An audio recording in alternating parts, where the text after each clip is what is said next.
The only reason anyone ever wins any sort of Best Actress award in a Chinese movie is because Aaron Kwok's not a woman.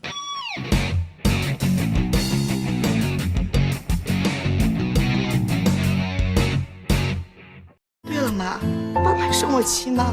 我现在给你最后一次改过自新的机会，把你脑袋这破玩意儿摘了。真没法拆。那我就再给你加把刀。来，加上。哎，等一下，他情绪特别到位。爸，拿着刀再跳一下，我做个记录。太过分了。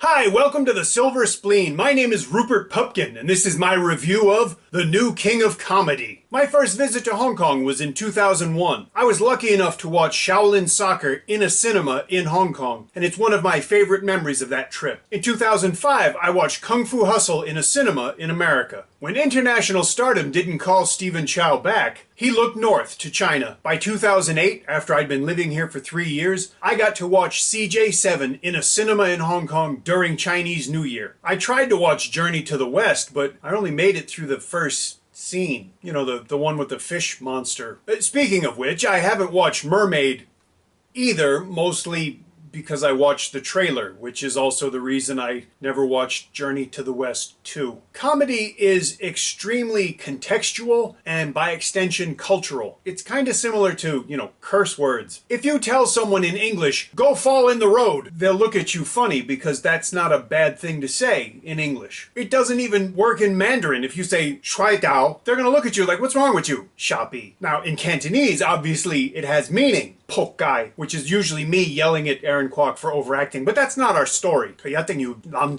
So comedy also has what we could call different cinematic styles. Some movies have jokes in them and the jokes just happen. Some movies telegraph jokes. The movie sort of lets you know that a joke is about to happen or is happening. Some movies make sure that you know there's going to be a joke, and then they show you the joke and they make sure that you know it's a joke, and then they make sure that you know that there was a joke. And then it happens again. It's just not my thing. Now, I'm not saying that it's bad or it's a wrong approach to comedy or any of that. It just doesn't work for me. I actually just find it kind of off-putting. However, it should come as no surprise to you that I'm not the intended audience for Chinese comedy films. And those films definitely work for their intended audience. When I sit in a cinema surrounded by people who the movie is intended for, they laugh, they enjoy themselves, they have a great time, and they love all the jokes, no matter how many times they may have heard them before. So I knew that The New King of Comedy really wasn't made for me, but I watched it anyway. I wanted to see it in Mandarin, the language that it obviously was originally filmed in.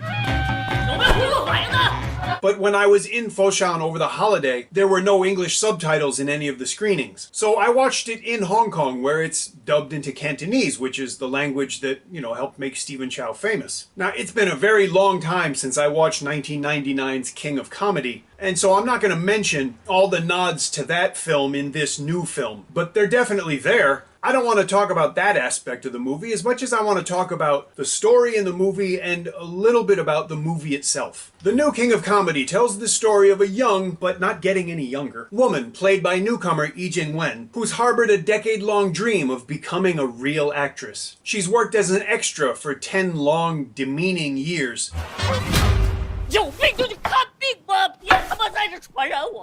Getting nowhere and testing the patience of friends and family alike. The early part of the film makes clear just how difficult and soul-destroying life can be as a small potato in the film industry. But she never seems to let it get to her and always picks herself up and tries again. The New King of Comedy was co-directed by Herman Yao Lai-to. And to be honest, if the humiliations heaped on this poor woman made her snap and the movie suddenly turned into the new untold story, you probably would really be on her side. I mean, the people she deals with are awful. And that sort of brings me to the central point of my review, that as much as I did enjoy a lot of the comedy in the film, what I really appreciated the most was the serious side of it. Yi Jing-wen's performance is really impressive for a number of reasons. You might say it's easy for her because in real life, this is what she'd already been doing, being an extra and working real hard to get into movies at all for about the same amount of time as her character. But it can also be pretty intimidating to have your dreams come true. Now she has to carry a major motion picture, a sequel to an iconic film, and be directed by not just one but two legendary directors, but she never lets that stop her, and her performance is really, really impressive. She was believable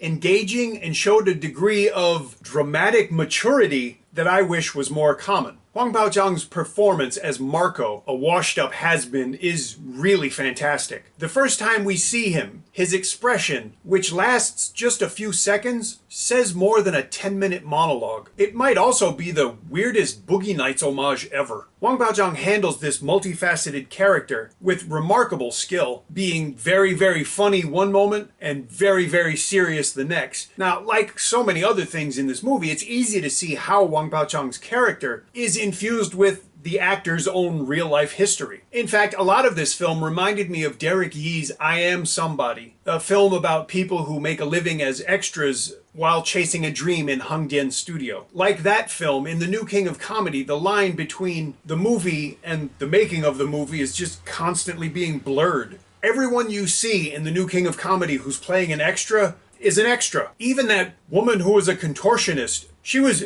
terrifying. For about 1 second I thought, I wonder what it would look like if she was naked, but that scared me even more. Speaking of which, I'm going to be 53 this year, and I think that may be why my favorite performance in this film is from Zheng Qi, who plays Ru Meng's father. He's not in very much of the movie, but he makes the absolute most out of every second that he's on screen, and I was sincerely touched by his acting. Like I said, I mean, it's probably because we're near the same age, but that's not my point. He plays the kind of father that we've all seen before in the movies, but we rarely, if ever, have seen it played this well. And I would be very happy to see him get at least a nomination for this performance. You'll have to watch the movie to see what I mean, but of course that's what I want you to do anyway. Chinese New Year movies are traditionally about family, and The New King of Comedy is a great Chinese New Year movie in that way. It's full of broad humor and familiar faces, and at the heart of it is a very sweet story about family and not giving up on your dreams. I enjoyed those aspects of the movie the most,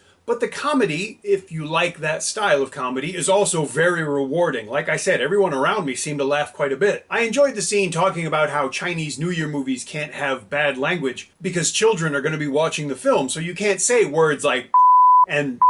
Well, the kids in the cinema that were sitting in the row in front of me thought that entire scene was hilarious. And if that's not enough for you, there's a Chang-Chi reference in this movie. The New Kings of Comedy even gets meta on itself. Yi Jingwen is the protagonist of the movie. Arguably, she's the star of the film. She's the center of it. She's the person the story is built around, right? But Huang Baozhang gets top billing because he's a star and she's not. It's art reflecting life. And I think most of you would enjoy this movie, and I think most of you should watch it. It's a great Chinese New Year movie. Quite frankly, from what a lot of people tell me, it's the best Stephen Chow movie in quite a few years, and it is. It's a lot of fun to watch. There's people to look for. There's funny things in it. There's good serious stuff in it. There's great acting in it. So definitely watch this movie. But you know how you need to do it. Go to a cinema or pay for a streaming service. Don't download this movie. Don't steal it. Don't watch it on a phone, because that stinks. I'm not saying anything. It's just there. I'm not going to say it, okay? But, you know,